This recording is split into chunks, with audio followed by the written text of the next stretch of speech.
learned today about the Mishnah that talks about if somebody's eating from tevel, which is asur to eat, that he cannot be included in a zimun. He can't be included into the group of three people.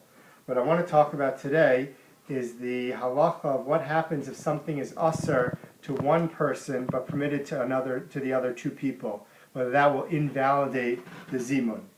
Tosfos makes mention of this. Tosfos in Dibur Maskil Achal Tevel makes mention of this point that if there's something which is asur to one person, for instance, let's say the two people are eating truma and the third person is not a Kohen. So if you have two people who are Kohanim, they're allowed to eat truma. The third person is not a Kohen, he's not allowed to eat truma. Whether they're allowed to eat, if they're allowed to make a zimun together. That is to say, the third person is eating something chulin, not truma, and he's eating at the same table with the two Kohanim who are eating truma, whether he may or may not make a zimun.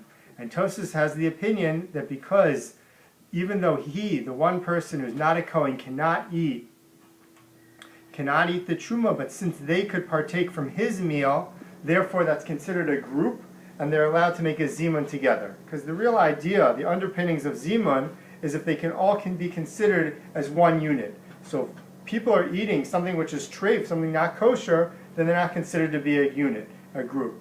But whereas with some of the food that the person or two people are eating is permitted for them, but not permitted for the third person, so that would invalidate the group, except for the fact that Tosfos says this concept that since they could eat from his food, the Kohanim could eat from the non-Kohen's chulin, therefore they would be able to be considered a group and make a zimun. And Tosfos says that this idea holds true for the case of moider hanaf. Somebody makes a neder, a promise, a vow that he's not going to partake from his friend's food, and they sit down to a meal together. He, of course, is eating his own food, and the friend and the other, let's say, two friends are sitting there eating from their own food. So even though he's prohibited from eating their food, but since the other two friends could eat from his food, and then nobody ever made a vow, a neder against that, therefore they could make a zimun together. And the third case that Tosfos mentions is the case of pas akum. Many people have a minhag, there's a halacha not to eat from pas akum, but there are people that are not careful from this halacha. So let's say you're sitting down to a meal with three people, and two of them are eating pas akum, and the third person is careful not to eat pas akum, he's eating his pas Yisrael, if they could be considered to make a zimun together. And the fact is, Tosfos says, being that the person who's eating pas Yisrael will not be able to eat from them, but the other two people, could eat his pas Yisrael bread, therefore be permitted to make a zimun together. So what I want you to do in the class is I want you to come up with different scenarios with playing out this group, where some food might be used, the food that is being eaten would be permitted in one direction, but not the other direction.